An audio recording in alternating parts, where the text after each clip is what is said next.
রমজান মাসের যে আয়াতগুলোতে সিয়াম, রমজান যে কোরআনের মাস এবং রোজার মাস, এই আলোচনা যে আয়াতগুলোতে হয়েছে এগুলো তো দ্বিতীয় পারায় নাকি? শাহরু রমাদান আল্লাযী উনজিলা ফীহিল কুরআন হুদাল লিন-নাসি ওয়া বায়িনাতিম মিনাল হুদা ওয়াল ফুরকান ফামান শাহিদা মিনকুমুশ শাহরা ফালিয়াসুম ওয়া মান কানা মারিযান আও আলা সাফারিন ফাইদ্দাতুম মিন আইয়ামিন উখর। রমজান মাস এটা কোরআনের মাস, এই মাসে কোরআন অবতীর্ণ করেছেন আল্লাহ তাআলা। কোরআন প্রথমে জমিনে আসা শুরু হয়েছে কোন মাসে? রমজান মাসে। কি জন্য বলেন? কোরআন কি জন্য এসেছে? হুদাল লিন-নাস,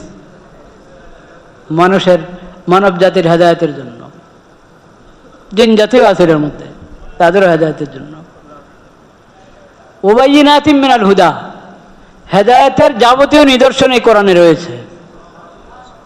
ওয়াল ফুরকান, কোরআনের আরেক নাম কি? ফুরকান। কোরআনের আরেক নাম ফুরকান। অনেকগুলো নাম আছে কোরআন কারীমের। কোরআন সবচেয়ে প্রসিদ্ধ নাম হলো কোরআন, আরেকটি নাম কি? ফুরকান। কেন কোরআনকে ফুরকান বলা হয়েছে?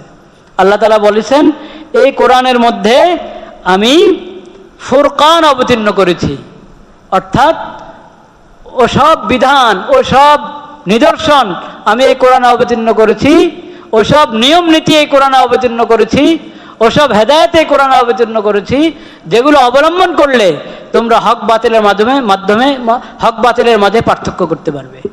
কোনটা হক, কোনটা বাতিল, কোনটা সহি, কোনটা গলত, কোনটা কল্যাণ, কোনটা অকল্যাণ, কোনটা হেদায়েত, কোনটা গুমরাহি, কোনটা শিরিক, কোনটা তাওহীদ, কোনটা ঈমান, কোনটা কুফর, এসব পার্থক্য করতে পারবা কিসের মাধ্যমে? এই কোরআনের মাধ্যমে। বলেন সুবহানাল্লাহ। হেদায়েত কোত্থেকে নিতে হবে? কোরআন থেকে। এবার যেদিন শপথ পাঠ হয়েছে, শপথ পাঠ করেছে না নতুন যারা মন্ত্রী হলেন, সংসদ সদস্য হলেন, শপথ যে পাঠ করলেন, ধর্ম মন্ত্রণালয় এখানে যে আসলেন চাঁদের ঘোষণা দেওয়ার জন্য, তো বুধবারের সন্ধ্যায় ঘোষণা হয়েছে কিসের? রোজার, চাঁদের। বৃহস্পতিবার প্রথম রোজা রাখলাম কিনা আমরা? এটা একটা শুভ লক্ষণ। কি শুভ লক্ষণ? যে নতুন সরকার শুরু হয়েছে, এদিকে রমজানের মতো বরকতপূর্ণ মাসও শুরু হয়েছে। এটা শুভ লক্ষণ।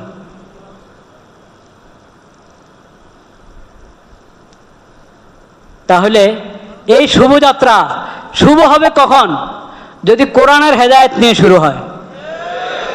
যদি কোরআনের হেদায়েত নিয়ে কি হয়? শুরু হয়। এটা মনে রাখতে হবে। শপথ কিন্তু ভালো জিনিস। নেক কাজের শপথ করা কি ভালো। দায়িত্ব পেয়েছি, এই দায়িত্বের আমানত আমি এই আমানতের হক আদায় করব। এই আমানতের হক কি করব? আদায় করব। দায়িত্ব যথাযথ পালন করব, সেটার শপথ করা, এটা তো ভালো। কিন্তু মনে রাখেন একটা কথা, গুরুত্বপূর্ণ কথা। শপথের মধ্যে বলা হয়েছে সংবিধান সংরক্ষণ করবে এবং সংবিধান বাস্তবায়ন করবে। ঠিক আছে, বলা হয়েছে না নাকি শপথে? এই সংবিধান সংরক্ষণ করার প্রথম কাজ যেটা, এই সংবিধানের মধ্যে কোরআন সুন্নাহর বিপরীত, কোরআন সুন্নাহ বিরোধী কোনো কিছু যদি থাকে, ওটা থেকে সংবিধানকে মুক্ত করা। এটা হলো সংবিধান সংরক্ষণের প্রথম কাজ। এটা মনে রাখতে হবে। নবী করিম সাল্লাল্লাহু আলাইহি সাল্লামের পরে সর্বপ্রথম খলিফা হয়েছেন কে? আবু বকর সিদ্দিক রাদিয়াল্লাহু তাআলা আনহু। তারপরে ওসমান রাদিয়াল্লাহু আনহু, তারপরে আলী রাদিয়াল্লাহু আনহু। আবু বকর, ওমর, ওসমান, চারজনের কথা এখন বলি। খোলাফায়ে রাশিদিন যারা বিশেষভাবে, তাদের হাতে ঈমান, আমল এবং তাকওয়ার মধ্যে এবং বুদ্ধি উপলব্ধির দিক থেকে যারা অগ্রসর, তারা প্রথমে কি করতেন? বয়াত নিতেন, খেলাফতের বয়াত। তারপরে সমস্ত মুসলমান বয়াত গ্রহণ করতেন তাদের হাতে। সেটা কিসের বয়াত ছিল? খেলাফতের বয়াত। ও বয়াত কিসের উপরে হতো? ওই শপথের কথাটা ওখান থেকে বুঝতে হবে। ও বয়াত কিসের উপরে হতো? এবং প্রত্যেকের প্রথম ভাষণগুলো শুনেন, সেখানে কি বলা হয়েছে। আবু বকর রাদিয়াল্লাহু আনহুর ভাষণ শুনেন, ওমর রাদিয়াল্লাহু আনহুর ভাষণ শুনেন। ওখানে শিক্ষা আছে সব দেশের সরকারের জন্য, মুসলিম সরকারদের জন্য সেখানে শিক্ষা রয়েছে। ও বয়াতটা হতো আলাল কিতাবি ওয়াস সুন্নাহ। আপনি দেশকে, দেশ মানে তখন তো আর দেশ খালি এতটুক বাংলাদেশ না, হ্যাঁ, পুরা মুসলিম বিশ্ব। আপনি আল্লাহর জমিনে আল্লাহর বান্দাদেরকে পরিচালনা করবেন আল্লাহর দেওয়া কিতাব এবং আল্লাহর নবীর সুন্নাহ অনুযায়ী। এটার উপর আমরা আপনার বয়াত গ্রহণ করলাম, আলাল কিতাবি ওয়াস সুন্নাহ, কিতাব ও সুন্নাহর উপরে বয়াত। আর ওনারা কি বলতেন? আমি যতক্ষণ ইনসাফের উপরে থাকবো, শরীয়তের উপরে থাকবো, কোরআন সুন্নাহ মোতাবেক বলবো, ততক্ষণ তোমরা আমার আনুগত্য করবা। আর যখনই আমার মধ্যে কোনো ভুল দেখবা, উল্টা দেখবা, আমাকে সোজা করবা। আমি আল্লাহর নাফরমানের কথা বললে আমার আনুগত্য করবা না। বাস, এখান থেকে শপথের কথা শিখতে হবে কি হবে না আমাদেরকে? এখন শপথের মধ্যে সংবিধানের কথা বলেছেন। সংবিধানের কাজ হলো আল্লাহর শরীয়ত বাস্তবায়ন করার নিয়ম নীতি লেখা, এই সংবিধানের কাজ। সংবিধান কি শরীয়ত বানাবে? আরে সংবিধান কি শরীয়ত? কখনো না। সংবিধানকে শরীয়ত মনে করলে ঈমান থাকবে?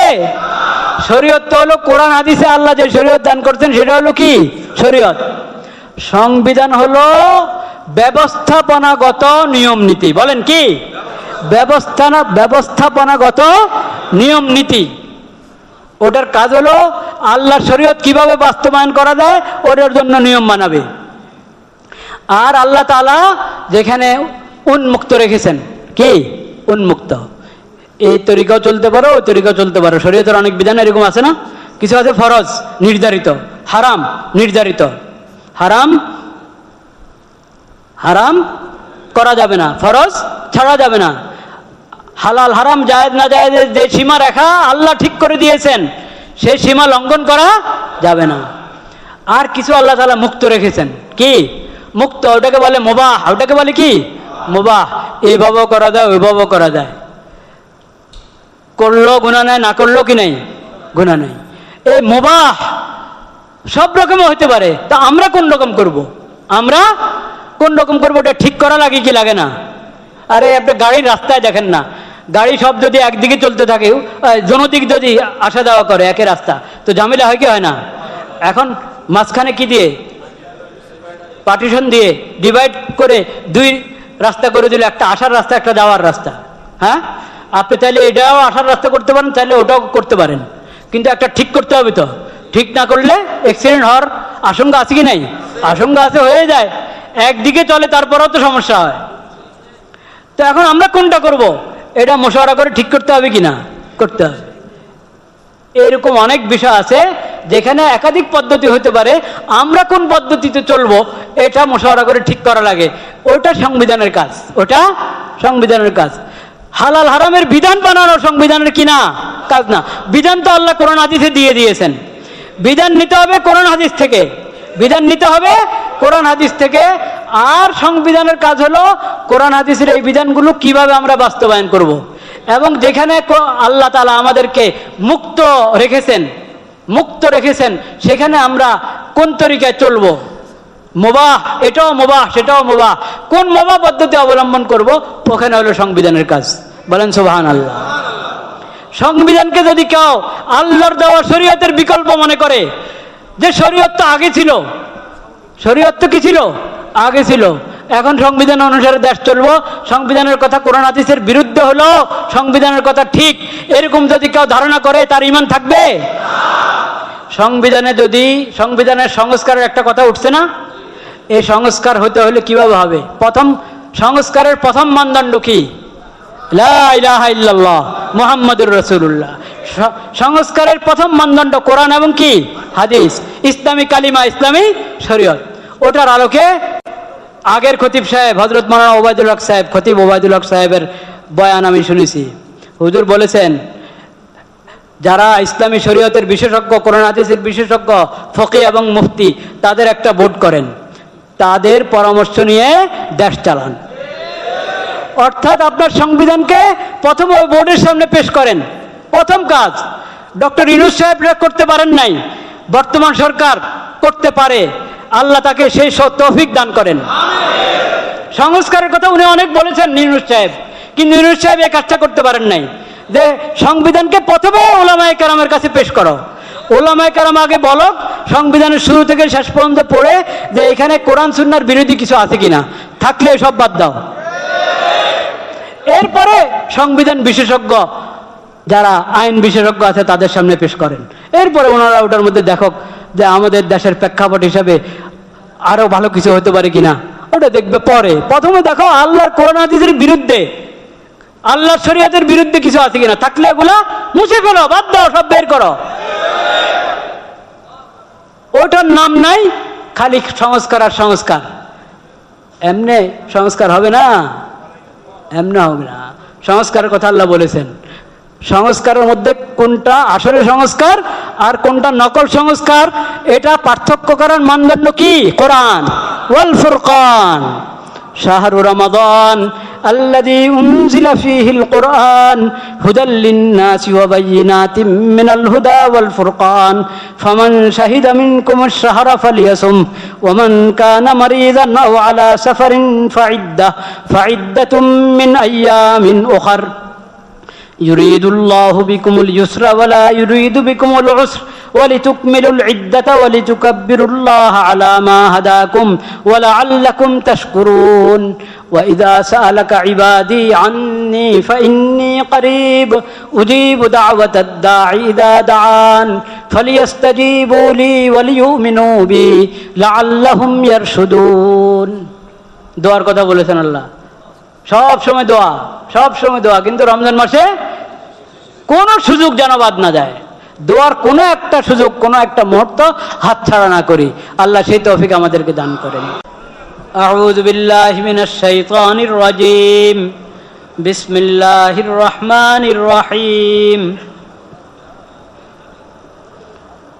وكذلك جعلناكم أمة وسطا لتكونوا شهداء على الناس ويكون الرسول عليكم شهيدا وما جعلنا القبلة التي كنت عليها إلا لنعلم من يتبع الرسول ممن ينقلب على عقبيه وإن كانت لكبيرة إلا على الذين هدى الله وما كان الله ليضيع إيمانكم إن الله بالناس لرؤوف رحيم।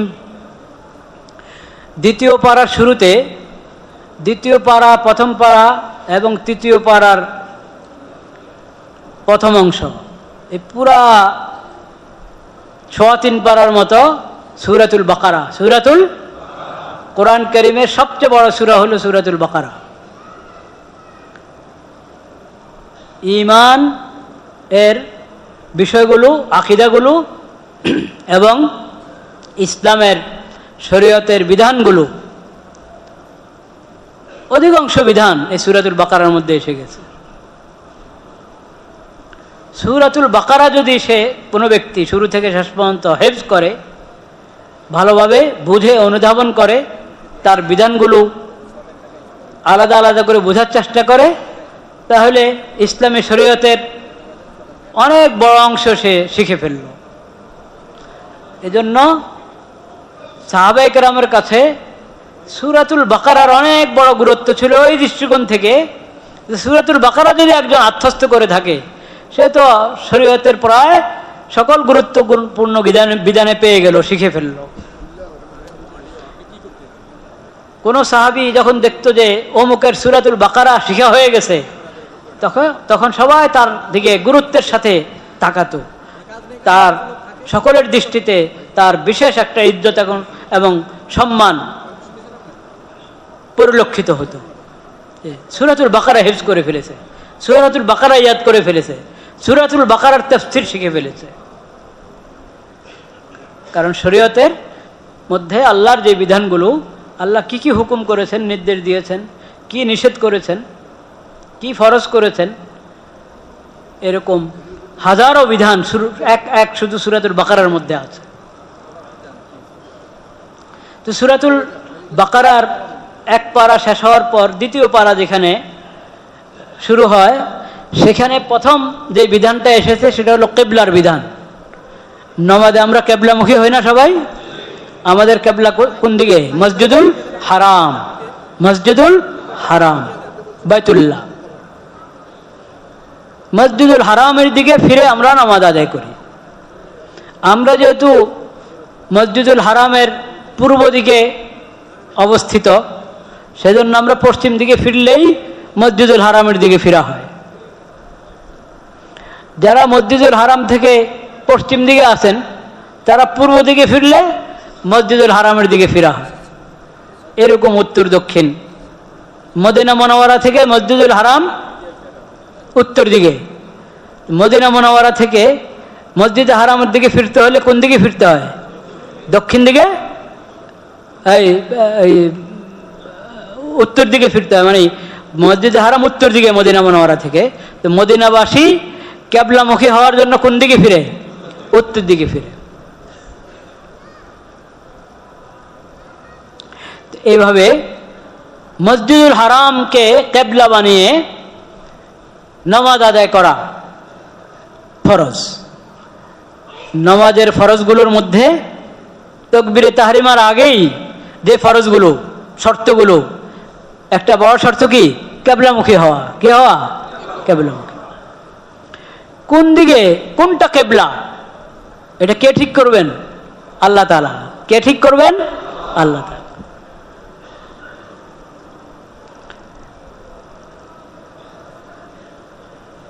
ইসলামের প্রথম কিবলা মসজিদে হারাম, বাইতুল্লাহ। মাঝে একটা সময় এরকম অতিবাহিত হয়েছে যে মসজিদুল আকসা, বাইতুল মাকদিসকে আল্লাহ তাআলা কি বানিয়ে দিয়েছেন? আল্লাহর ইচ্ছা, আল্লাহর ইচ্ছা।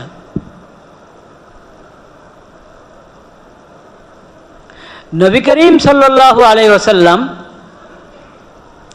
যখন মদিনা মুনাওয়ারা আসলেন হিজরত করে, তখন মসজিদে আকসা বা বাইতুল মাকদিস একই কথা, এর দিকে ফিরে কি পড়তেন?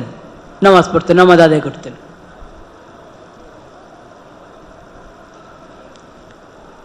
কিতাবী যারা ইহুদি এবং কি নাসারা, খ্রিস্টান,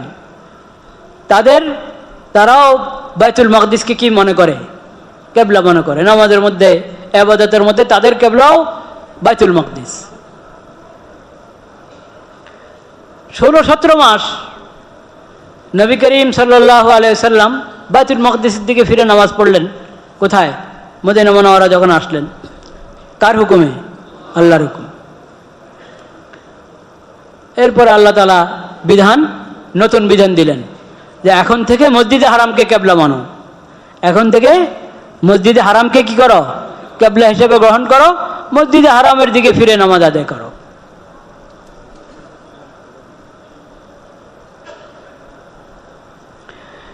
এই নতুন বিধান যখন আসলো, তখন ইহুদি নাসারারা সুযোগ পেল। সুযোগই তো লেগে থাকে। কেমনে? ইসলাম পছন্দ হয় না, ইসলামের নবীকে পছন্দ করে না, কোরআন পছন্দ করে না, অথচ তাদের নবী তাদের কাছ থেকে স্বীকারোক্তি নিয়েছিল, ওয়াদা নিয়েছিল, আখিরি নবীর আগমন যখন হবে তখন আখিরি নবীর উপর ঈমান আনবে, তার উম্মতের মধ্যে প্রবেশ করবে, তার শরীয়ত গ্রহণ করবে, তার প্রতি হেদায়েতের যে কিতাব কোরআন অবতীর্ণ হবে সেই কোরআনের প্রতি ঈমান আনবে। এটা তাদের নবী তাদেরকে শিক্ষা দিয়ে গিয়েছে। কিন্তু তারা হিংসা বিদ্বেষের কারণে কোরআনের প্রতি ঈমান আনে নাই, আখিরি নবী হযরত মুহাম্মদ মুস্তাফা সাল্লাল্লাহু আলাইহি ওয়াসাল্লামের প্রতি ঈমান আনে নাই। যারা সৌভাগ্যবান তারা এনেছে, আব্দুল্লাহ ইবনে সালাম সহ অনেকে এনেছে, কিন্তু অনেক বরং অধিকাংশ ইহুদি নাসারা ঈমান আনে নাই। কিন্তু তারা নিশ্চিত জানতো, এই আজকের এই পাড়ার মধ্যেই গতকাল যেটা শুনলেন তারাবিতে, যে পাড়া ওখানেই তো আছে, ইয়ারিফুনাহু কামা ইয়ারিফুনা আবনাআহুম। এই ইহুদি নাসারারা নিজের সন্তানদেরকে যেমন চিনে যে আমার সন্তান, তারা আখিরি নবীকে তেমনই চিনে যে এই নবী তিনি, যার খোঁজখবরি তওরাতে এসেছে, যার খোঁজখবরি ইনজিলে এসেছে, যার বিষয়ে সতর্ক করে গেছেন আমাদেরকে আমাদের নবীরা, ভবিষ্যৎবাণী করে গেছেন আমাদের নবীরা। তারা জানতো ইহুদি নাসারারা। তারপরও হিংসার কারণে কি আনে না ঈমান? হটকারিতা করে কি আনে না ঈমান? আনে না। তো ওরা বলা শুরু করলে, এতদিন পড়লো বাইতুল মাকদিসের দিকে ফিরে নামাজ, হ্যাঁ, এখন আবার শুরু করেছে মসজিদে হারামের দিকে ফিরে। মা ওয়াল্লাহু মান কিবলাতিহিম আল্লাতী কানু আলাইহা। একদিন এদিকে একদিন ওদিকে, কি তামাশা! আল্লাহ রাব্বুল আলামিন বলেন যে কিবলার বিধান তো আমি নতুন বিধান দিয়ে দিলাম। এখন থেকে আর মসজিদে আকসা কিবলা নয়, এখন থেকে কিবলা কি? মসজিদে হারাম। এখন এই বিধান আসতে না আসতে দেখবা তারা সমালোচনা শুরু করবে।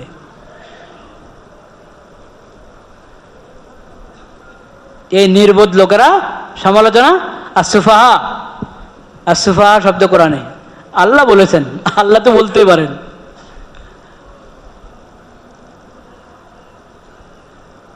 এই নির্বোধ লোকেরা, এটা আমাদের ভাষা না, আমরা মুসলিমরা বলছি না। আল্লাহ যিনি খালেক মালিক, ইহুদি নাসারাদের খালেক মালিককে আলাদা কাও না আল্লাহ রাব্বুল আলামিন? আল্লাহ বলেছেন। কারণ অন্যায় প্রশ্ন উত্থাপনকারী সে কি বুদ্ধিমান হয়?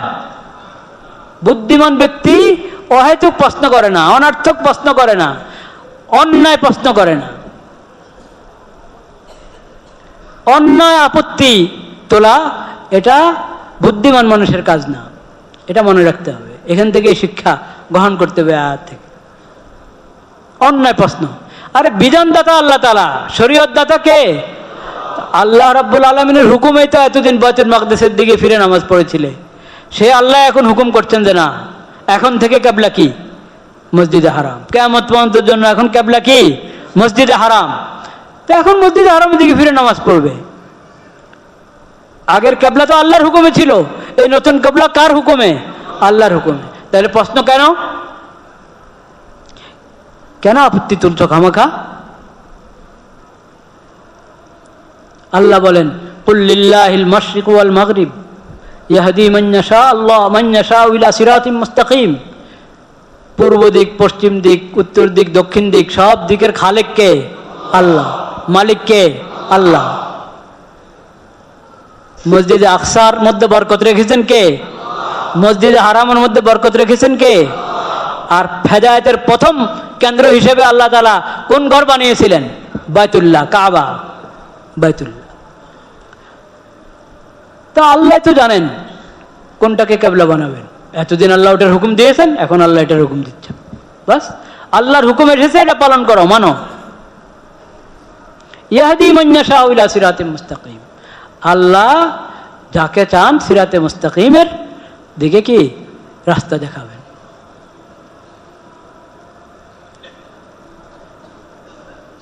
وكذلك جعلناكم أمة وسطا لتكونوا شهداء على الناس ويكون الرسول عليكم شهيدا। এটা উম্মতে মুহাম্মদিয়ার বড় ফজিলত বর্ণনা করা হলো আয়াতের এই অংশে। এরপরেই বলা হচ্ছে, ওমা জাআলনাল কিবলাতাল্লাতী কুনতা আলাইহা ইল্লা লিনা'লামা মান ইয়াত্তাবি'ুর রাসূলা মিম্মান ইয়ানকালিবু আলা আকিবাইহি।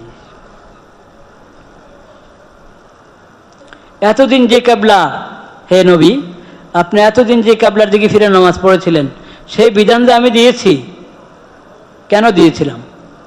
আবার সেই বিধান পরিবর্তন করে এখন নতুন বিধান দিলাম যে এখন থেকে কিয়ামত পর্যন্তের জন্য কিবলা কি? মসজিদে হারাম। এটা কেন? ইল্লা লিনা'লামা মান ইয়াত্তাবি'ুর রাসূলা মিম্মান ইয়ানকালিবু আলা আকিবাইহি। এটা হলো আমার পক্ষ থেকে পরীক্ষা। আল্লাহ বলছেন এটা কার পরীক্ষা? আল্লাহর পক্ষ থেকে পরীক্ষা। কে রাসূলের কথা শুনে, কে রাসূলের কথা শুনে না, বাস এই পরীক্ষা।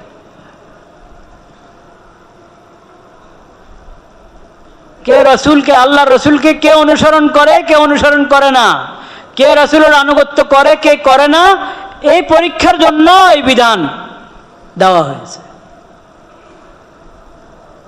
এই পরীক্ষার জন্য বিধান দেওয়া হয়েছে। মানুষ কি কেবলা নিয়ে দলাদলি করে, অন্যায় পক্ষপাত করে, না আল্লাহর বিধান মানে? এটা আল্লাহ দেখতে চাচ্ছেন। রাসূলের আনুগত্য করে না রাসূলের কথা শুনে না, আল্লাহ দেখতে চাচ্ছেন। খেয়াল করেন বিষয়টা। এই যে বাইতুল মাকদিস, নবী করিম সাল্লাল্লাহু আলাইহি সাল্লাম ইব্রাহিম আলাইহিস সালামের মতো, নূহ আলাইহিস সালামের মতো বাইতুল্লাহর দিকে তো নামাজ পড়তেন, মসজিদে হারামের দিকে। মদিনা মুনাওয়ারা আসার পর বা আসার কিছুদিনের আগে যখনই নতুন, তখনের জন্য নতুন মসজিদে আকসার দিকে ফিরো, এই যে বিধান, এটা কোরআনের আয়াতে এই বিধানটা এসেছে না নবীজির হাদিসের মাধ্যমে এসেছে? নবীজির হাদিসের মাধ্যমে এসেছে। নবীজির হাদিসের মাধ্যমে এসেছে বিধানটা, নবীজির হাদিসের মাধ্যমে এসেছে। আবার 16-17 মাস বাইতুল মাকদিসের দিকে নামাজ পড়ার পর যে নতুন বিধান আসলো যে এখন থেকে কিবলা মসজিদে হারাম, কোরআনের বাণী থেকে বোঝা যায় এটাও হাদিসের মাধ্যমে এসেছে। প্রথমে বিধানটা হাদিসের মাধ্যমে এসেছে, এরপরে আল্লাহ তাআলা কোরআনের এই আয়াতগুলো অবতীর্ণ করেছেন।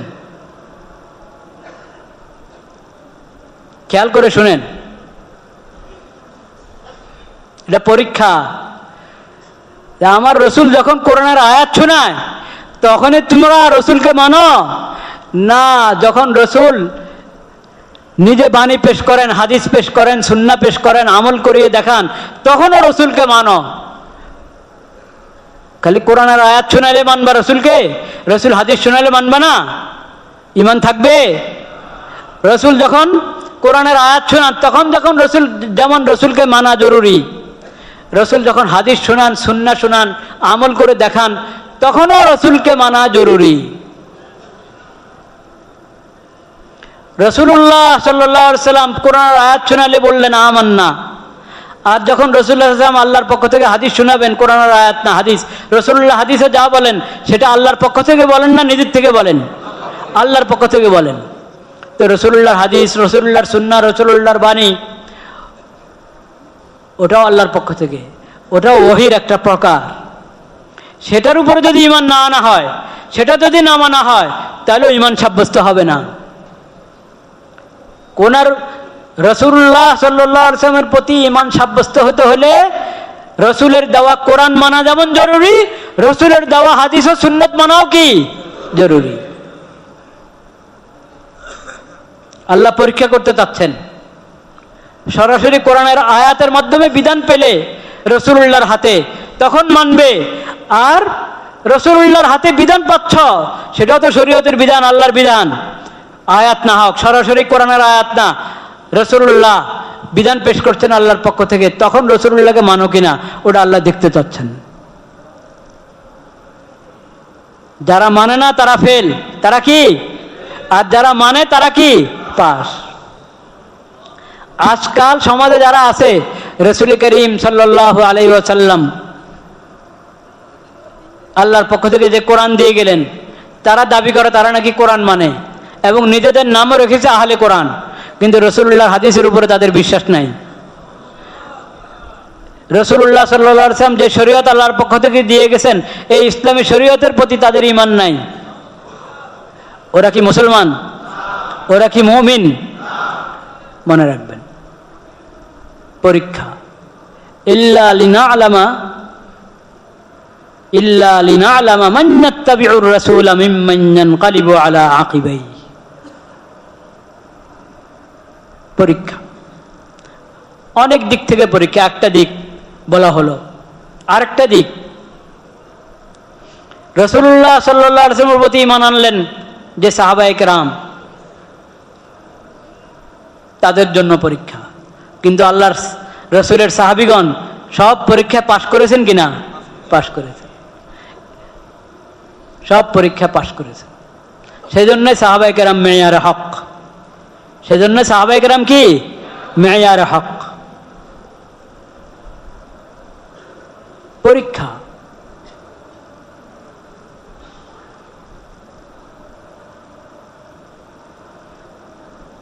কি পরীক্ষা? ইহুদি নাসারা তারা তো খুশি যে আরে দেখি মুহাম্মদ সাল্লাল্লাহু আলাইহি সাল্লাম আমাদের যে কিবলা বাইতুল মাকদিস থেকে ফিরে কি নামাজ পড়ছে, খুশি। এখন আল্লাহ নতুন বিধান দিয়ে দিলেন, তাদের জন্য পরীক্ষা, তাদের জন্য কি পরীক্ষা। মসজিদে আকসার জায়গায় এখন মসজিদে হারামের দিকে ফিরে নামাজ পড়ার আমল শুরু করেছেন, এই বিধানের কথা শোনাচ্ছেন, এই বিষয়ে কোরআনের আয়াত শোনাচ্ছেন, আল্লাহর বিধান শোনাচ্ছেন। এখন এই নবীর উপরে তোমরা ঈমান আনো কিনা এটা দেখা যাবে। এতদিন তো নবীর প্রশংসা করছে, ভালোই তো আমাদের কেবলা মতো চলে। এখন যখন মসজিদে হারামকে আল্লাহর পক্ষ থেকে কেবলা ঘোষণা করা হলো, এখন এই নবী ভালো, এখন যদি এই নবীকে ভালো মনে করো, নবীর প্রতি ঈমান আনতে পারো, তাহলে পরীক্ষা পাস, তাহলে পরীক্ষা পাস। যারা অভ্যস্ত ছিল এতদিন মসজিদে হারামের দিকে নামাজ পড়তো, যখন মসজিদে আকসা কিছুদিনের জন্য হলো তাদেরও কষ্ট হয়েছে, কিন্তু কোনো সাহাবী কষ্ট হলো কি করেন নাই, বিধান লঙ্ঘন করেন নাই। অনুকরণ অনুসরণের মধ্যে, আনুগত্যের মধ্যে তারা কি পাস। এটাই হলো শিক্ষা আল্লাহর, যে আল্লাহর বিধান যখন এসে গেছে এরপরে আমার মনে কেমন লাগে এটা আমি দেখব না, আমার ভালো লাগে না খারাপ লাগে এটা আমি দেখব না। ভালো লাগা খারাপ লাগার মানদণ্ড আমার মন না, আমার খেয়াল খুশি এটা ভালো মন্দের মানদণ্ড না। ভালো মন্দের মানদণ্ড হলো কোরআন, রাসূলুল্লাহর সিরাত, রাসূলুল্লাহর শিক্ষা সাল্লাল্লাহু আলাইহি ওয়াসাল্লাম। এটা নিতে হবে কোরআন থেকে। আমার কাছে ভালো লাগে, আমার কাছে ভালো লাগে না, আমার মনে মানে না, আমার মনে মানে না, ওটা হলে না আমার কাছে ভালো লাগতো। আমার মনে মানে না, আমার কাছে ওটা ভালো লাগে, এটা ভালো লাগে না, আমার গুরুর কাছে এটা ভালো লাগে, এটা ভালো লাগে না, হ্যাঁ, বিশ্ব মোরালদের কাছে এটা ভালো লাগে, ওটা ভালো লাগে না, এগুলো মানদণ্ড না। মানদণ্ড কোরআন, মানদণ্ড নবী করিম সাল্লাল্লাহু আলাইহি ওয়াসাল্লামের সিরাত, মানদণ্ড নবীজির হাদিস। বলেন সুবহানাল্লাহ। আল্লাহ কথাটা বলেছেন।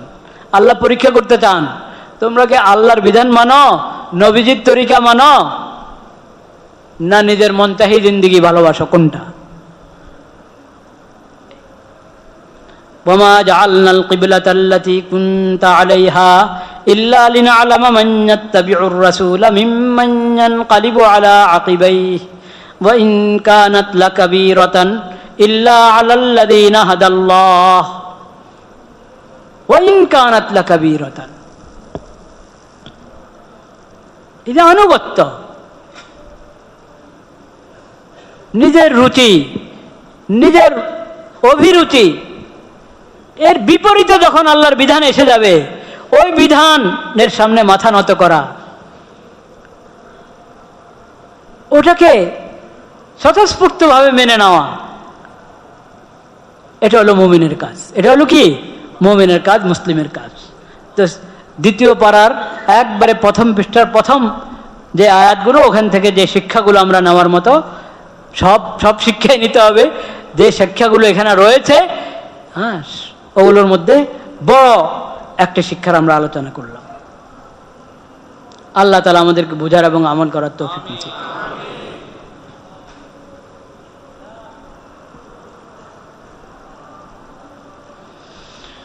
লা ইলাহা ইল্লাল্লাহ। দ্বিতীয় পৃষ্ঠার একটা আয়াত পড়ি। ফাযকুরুনি আযকুরকুম ওয়াশকুরুলি ওয়ালা তাকফুরুন কামা আরসালনা ফীকুম রাসূলাম মিনকুম ইয়াতলু আলাইকুম আয়াতিনা ওয়া ইউযাক্কিকুম ওয়া ইউআল্লিমুকুমুল কিতাবা ওয়াল হিকমাহ ويعلمكم ما لم تكونوا تعلمون فاذكروني أذكركم واشكروا لي ولا تكفرون يا أيها الذين آمنوا استعينوا بالصبر والصلاة إن الله مع الصابرين ولا تقولوا لمن يقتل في سبيل الله أموات بل أحياء ولكن لا تشعرون আল্লাহ রাব্বুল আলামিন আল্লাহর বান্দাদের প্রতি, এই উম্মতের প্রতি, আখেরি উম্মতের প্রতি অনেক নেয়ামত দান করেছেন। আল্লাহ তাআলা অনেক অনুগ্রহ করেছেন। বড় কয়েকটি অনুগ্রহের আল্লাহ আলোচনা করেছেন এখানে। দেখো, আল্লাহ তাআলা তোমাদের হেদায়েতের জন্য রসুল পাঠিয়েছেন। কে তিনি? আখিরি নবী হযরত মুহাম্মদ মুস্তাফা সাল্লাল্লাহু আলাইহি সাল্লাম, যিনি তোমাদেরকে আল্লাহ তাআলার নিদর্শন শুনিয়ে থাকেন, আল্লাহর কোরআনের আয়াত তেলাওয়াত করে শোনান, তোমাদেরকে কুফর থেকে, শিরিক থেকে, গুনাহ থেকে, পাপাচার থেকে, অন্তর্জগতের সমস্ত ময়লা এবং ব্যাধি থেকে পবিত্র করে থাকেন। তোমাদেরকে আল্লাহর কোরআন শিখিয়ে থাকেন, আল্লাহর বিধিবিধান শিখিয়ে থাকেন, হিকমা শিখিয়ে থাকেন, এবং তোমরা যা জানতে না এমন অনেক কিছু এই কোরআনের মাধ্যমে, এই নবীর মাধ্যমে, এই রসুলের মাধ্যমে আল্লাহ তাআলা তোমাদেরকে শিখিয়েছেন, শিখাচ্ছেন। এগুলো আল্লাহর নেয়ামত কিনা? হ্যাঁ, আল্লাহর নেয়ামত। তো এই নেয়ামতের শুকর আদায় করতে হবে না? তো আল্লাহ বলেন, ফাজকুরুনি আযকুরকুম, তোমরা আমাকে স্মরণ করো। এত নেয়ামত তোমাদেরকে দান করা হলো, এবং এই কোরআনের মাধ্যমে, এই সুন্নাহ এবং হাদিসের মাধ্যমে, শরীয়তের মাধ্যমে তোমাদেরকে তো আল্লাহর জিকির করার পদ্ধতিও শেখানো হয়েছে। তো আল্লাহর জিকির আদায় করো, জিকির করো। আযকুরকুম, জিকির করলে এটার সবচেয়ে বড় ফল কি? সবচেয়ে বড় ফল, তুমি আল্লাহর জিকির করবা, আল্লাহ তোমাকে স্মরণ করবেন। তুমি আল্লাহর জিকির করবা, আল্লাহ তোমাকে কি করবেন? স্মরণ করবেন।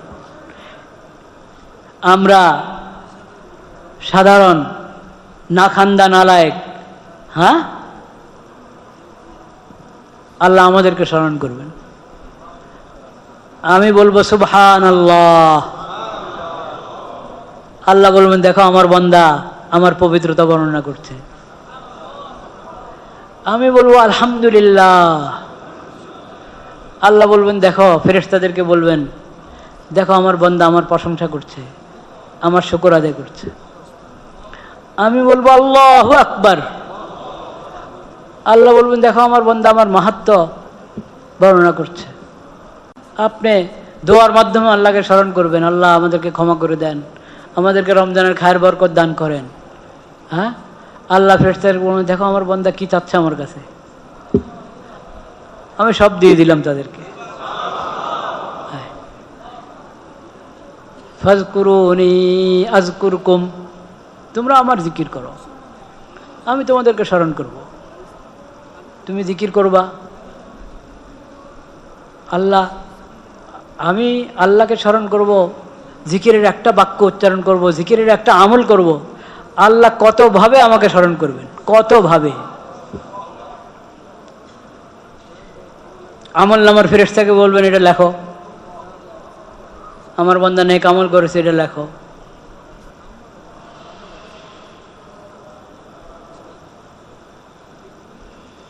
এক এক কাজে আল্লাহ তাআলার ফেরেশতা নিয়োজিত করে রেখেছেন। আল্লাহ ফেরেশতার মোহতাজ না, আল্লাহ ফেরেশতার কিনা মুখাপেক কিনা, কিন্তু আল্লাহর হিকমত আল্লাহ জানেন, আল্লাহর কাজের রহস্য আল্লাহ জানেন। এক এক কাজের জন্য অনেক অনেক ফেরেশতা আল্লাহ নিয়োজিত করে রেখেছেন। বান্দা একবার আল্লাহ জিকির করে, আল্লাহ রাব্বুল আলামিনের হুকুম ঊর্ধ্ব জগতে, নিম্ন জগতে, সব জায়গায় আল্লাহর হুকুম কি হয়ে যায়? চালু হয়ে যায় এই বান্দার প্রতি, যে আল্লাহকে কি করলো? স্মরণ করলো। ফাজকুরুনি আযকুরকুম, তোমরা আমার জিকির করো। সবচেয়ে বড় জিকির নামাজ, এরপরে জিকির কোরআন তেলাওয়াত, আর এগুলো তো এমন সহজ জিকির সবসময় করতে পারি, চলতে ফিরতে উঠতে বসতে, শুয়ে আসি ঘুম আসতে যতক্ষণ 5-10 মিনিট তো লেগেই যায়, 3-4 মিনিট তো লেগেই যায়। খুব কম মানুষ আছে মাথা বালিশ রাখা শুরু করলে চোখ বন্ধ হয়ে যায়। ওটাও আল্লাহর নেয়ামত। ওটা কার নেয়ামত? আল্লাহর নেয়ামত। জিকির করতে থাকি। যতক্ষণ আমি জিকিরে থাকবো আল্লাহর রহমত আমার সঙ্গে, আল্লাহর রহমত আমার সঙ্গে। হ্যাঁ, ফাজকুরুনি আযকুরকুম। জিকিরের এর চেয়ে বড় ফজিলত আর কি চাই আমরা? আছে অনেক ফজিলত। যদি এখানে এমন হতো যে তোমরা জিকির করো আমি সওয়াব দিব, কথা সওয়াব তো দিবেন আল্লাহ তাআলা, কিন্তু ওটা বলেন না এখানে। আযকুরকুম, তুমি আমার জিকির করো আমি তোমাকে স্মরণ করব। এটা সাধারণ সওয়াবের থেকে অনেক ঊর্ধ্বের কথা কিনা? এই একটা কথা যদি চিন্তা করি তাহলে জিকিরের ব্যাপারে আমরা গাফলতি করতে পারি? তাহলে জিকিরের ব্যাপারে কোনো গাফলতি করব না। 5 ওয়াক্ত নামাজ এটা তো ফরজ জিকির, ফরজ জিকির। আল্লাহ যত নেক আমল ফরজ করেছেন, এই ফরজ নেক আমলগুলোর স্মরণ রাখা, এই ফরজগুলো স্মরণ রাখা, এটা জিকির কিনা? জিকির। গুনাহ থেকে বেঁচে থাকা, এটা জিকির কিনা? আল্লাহকে স্মরণ করলে গুনাহ করতে পারে বান্দা? শয়তানের ধোঁকা ওয়াসওয়াসা আসে, কত শয়তান কতভাবে ধোঁকা দেয়, গুনার মধ্যে ফিরে দেয়। তখন যদি শক্ত হয়ে, আরে আল্লাহ দেখছেন, আল্লাহ নারাজ হবেন, বান্দা যদি তখন শক্ত হয়ে যায়, গুনাহ হবে? হবে না।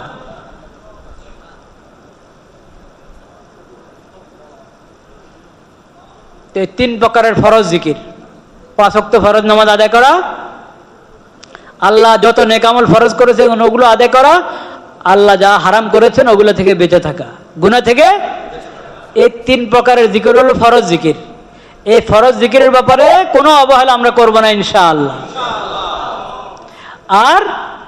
আর যত নফল মুস্তাহাব জিকির আছে, সুবহানাল্লাহ, আলহামদুলিল্লাহ, লা ইলাহা ইল্লাল্লাহ, আল্লাহু আকবার, এগুলো তো এত বড় জিকির, পুরো আমলনামা ভরে যায় শুধু সুবহানাল্লাহ বললে। আসমান জমিনের মাঝখানের যেই কি স্পেস,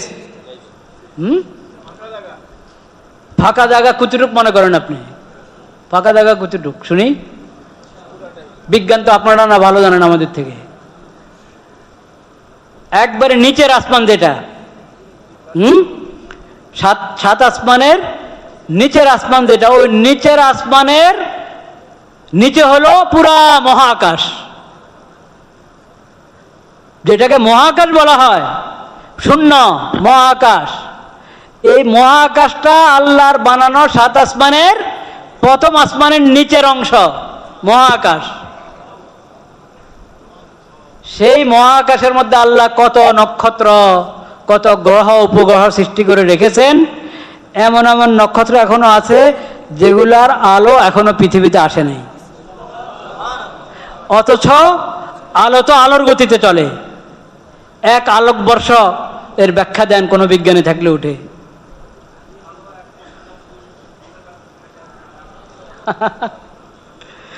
বুঝতে পেরেছেন? সৃষ্টির পর থেকে ওই নক্ষত্রের আলো এখনো জমিনে আসে নাই। তাইলে মহাকাশের এই স্পেসটা কত বড় চিন্তা করতে পারবেন? এই পুরো এই জমিন যে গ্রহটা পৃথিবী, এটা তো ওই মহাকাশের মধ্যে আছে নাকি? তো নবী কেন এর কথা শুনেলাম? এটা তো আর আমার বিষয় না, এটা নিয়ে আমি আলোচনা করবো নাকি? এটা যারা বিজ্ঞান ভালো বোঝেন ওনাদের বড় ব্যক্তির কাছ থেকে অনেকবার শোনার কারণে আমি এটা শোনাচ্ছি। নতুবা আমার সাবজেক্টের বাইরে আমি কথা বলতে অভ্যস্ত না, বলি না আল্লাহর রহমতে। এটা যেহেতু নিশ্চিত, বিশেষজ্ঞদের কাছ থেকে অনেকবার শুনেছি, সেজন্য এতটুকু শুধু বললাম। নবী করিম সাল্লাল্লাহু আলাইহি ওয়াসাল্লাম বলেছেন, আল্লাহু আকবার, এই যে জিকিরটা বলেন না আল্লাহু আকবার, এই জিকির তামলাউ মা বাইনাস সামাই ওয়াল আরদ, আসমান জমিনের মাঝখানে। তো এই আসমান তো প্রথম আসমান, যেটা আল্লাহর 7 আসমানের প্রথম আসমান, আল্লাহর বানানো। মহাকাশও কার বানানো? আল্লাহর বানানো। কিন্তু ওই বিজ্ঞানীরা কিন্তু ওই 7 আসমান সম্পর্কে কোনো তথ্য দিতে পারে না। বিজ্ঞানীরা এখনো আল্লাহর বানানো 7 আসমান, যেটা কোরআনে আল্লাহ বলেছেন, সেই 7 আসমানের ব্যাপারে কোনো তথ্য দিতে পারে না। সেই 7 আসমানের তথ্য নবীজি দিয়েছেন, কোরআনের আয়াতের আলোকে নবীজি দিয়েছেন। মেরাজে আল্লাহ তাআলা নিয়ে গেছিলেন, তখন নিজে দেখে এসেছেন, সেই তথ্য দিয়েছেন নবী করিম সাল্লাল্লাহু আলাইহি সাল্লাম। বলেন সুবহানাল্লাহ। তো মা বাইনাস সামা ওয়াল আরদ মানে কি? পুরা মহাকাশ। এই পুরাটা শুধু আল্লাহু আকবারের সওয়াবে ভরে যায়। ফাজকুরুনি আযকুরকুম ফাজকুরুনি আযকুরকুম ওয়াশকুরুলি ওয়ালা তাকফুরুন। আমার শুকর আদায় করো, ওয়ালা তাকফুরুন, নাশুকরি করবে না, অবাধ্য হবে না, নেয়ামতের নাশুকরি করো না। অবাধ্য হলে নেয়ামতের নাশুকরি করলা। কোন নেয়ামত? আল্লাহ তো অনেক নেয়ামত দিয়েছেন, কিন্তু এখানে দিন ঈমান বিষয়ক যে নেয়ামত, সেই নেয়ামতের উল্লেখ করে আল্লাহ বলেছেন আল্লাহকে স্মরণ করো, আল্লাহকে স্মরণ করো, আল্লাহর শুকর আদায় করো, অবাধ্য হও না। তাইলে আপনার ছেলে হাফেজ হলো, আপনার ছেলে কায়দায় সবক নিল, আমপাড়ায় সবক নিল, আলিফ লাম মিমে সবক নিল, এটা খুশির বিষয় কিনা? খুশির বিষয়। এটা নেয়ামত কিনা? নেয়ামত। আপনার সন্তানকে কোরআন শিখাতে পারলেন, মাদ্রাসায় পাঠাতে পারলেন, খুশি হওয়ার বিষয় কিনা এটা?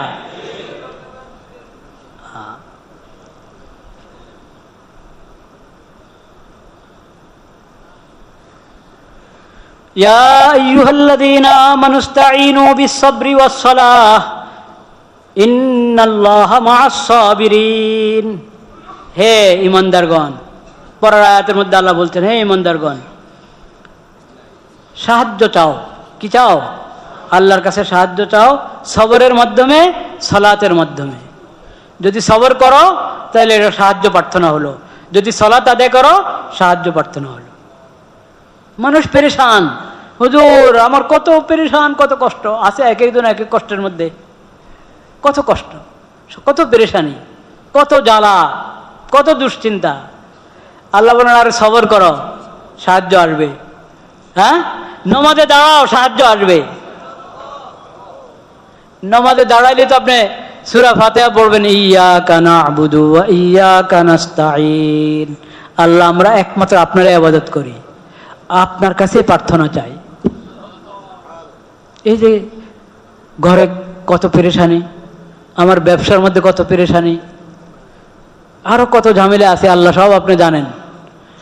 আপনার কাছে আমি প্রার্থনা চাই, বাস আপনি ক্ষমা করেন, আপনি রক্ষা করেন, আপনি পেরেশানি দূর করে দেন। কেন বলি না আল্লাহকে? কেন বলি না? মাজারে কেন যাই? আরে মাজারে যাই কেন? বন্ডদের দরবারে কেন যাই? বন্ডদের দরবারে গিয়ে পায়ে চুমা খায়, পায়ে সজদা করে। হায় রে, মহিলারা পর্দা বাদ দিয়ে বন্ডের সামনে, চুল্লার সামনে, হ্যাঁ কি কি দেখেন না, চুল বড় করে করে রাখে। বড় করা মানে বাবরি চুল না, বাবরি চুল না, বন্ডদের চুলে আলাদা জট বানায় রাখি কিনা।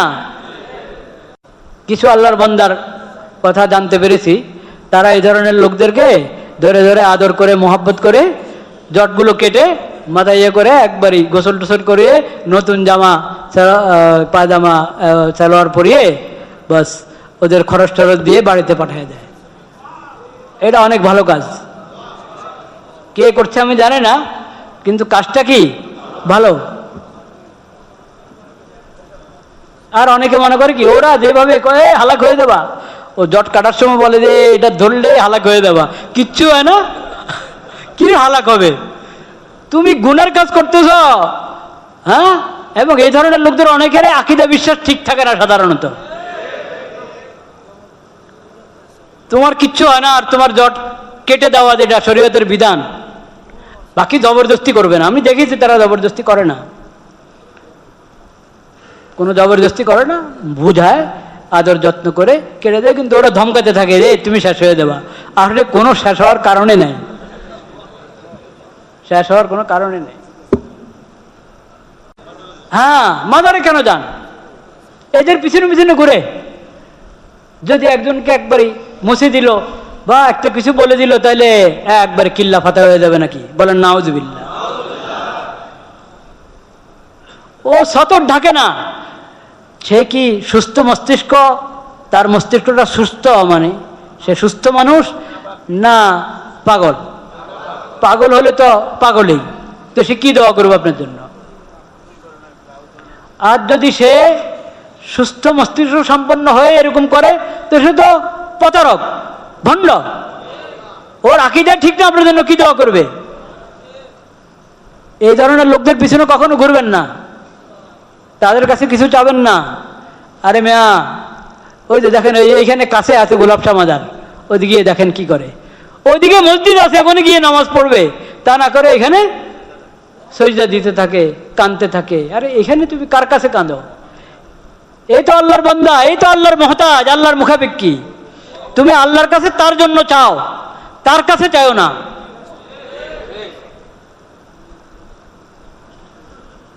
ইস্তাঈনু বিস-সাবরি ওয়াস-সালাহ, আল্লাহর দরবারে দাও। আল্লাহর দরবারে যে হাত উঠবে ওটাই সফল। অন্য কোন দরবার, আল্লাহর দরবার ছাড়া অন্য কোন দরবার এমন নয় যেখানে প্রার্থনার হাত উঠতে পারে।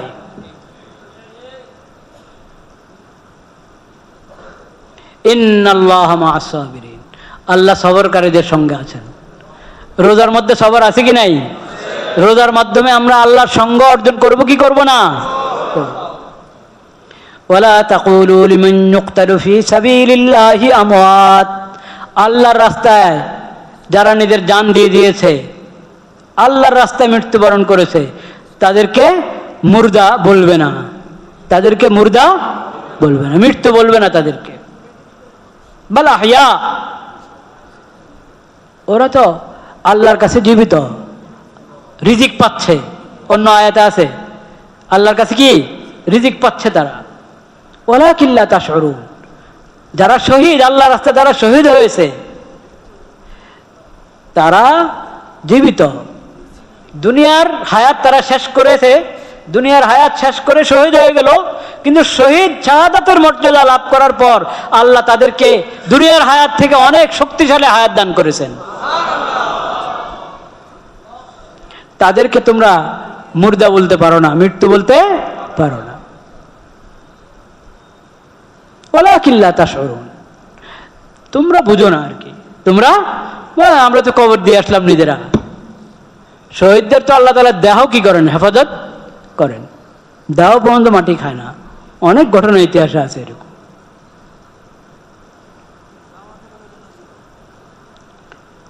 কবর কোনো কারণে খুলে গেছে, আর দেখা যায় এত বছর আগের কবর, এখনো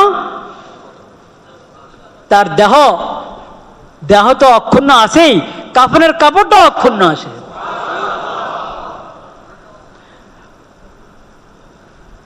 وَلَنَبْلُوَنَّكُمْ بِشَيْءٍ مِّنَ الْخَوْفِ وَالْجُوعِ وَنَقْصٍ مِّنَ الْأَمْوَالِ وَالْأَنفُسِ وَالثَّمَرَاتِ وَبَشِّرِ الصَّابِرِينَ الَّذِينَ إِذَا أَصَابَتْهُم مُّصِيبَةٌ قَالُوا إِنَّا لِلَّهِ وَإِنَّا إِلَيْهِ راجعون أُولَئِكَ عَلَيْهِمْ صَلَوَاتٌ مِّن رَّبِّهِمْ وَرَحْمَةٌ وَأُولَئِكَ هُمُ الْمُهْتَدُونَ।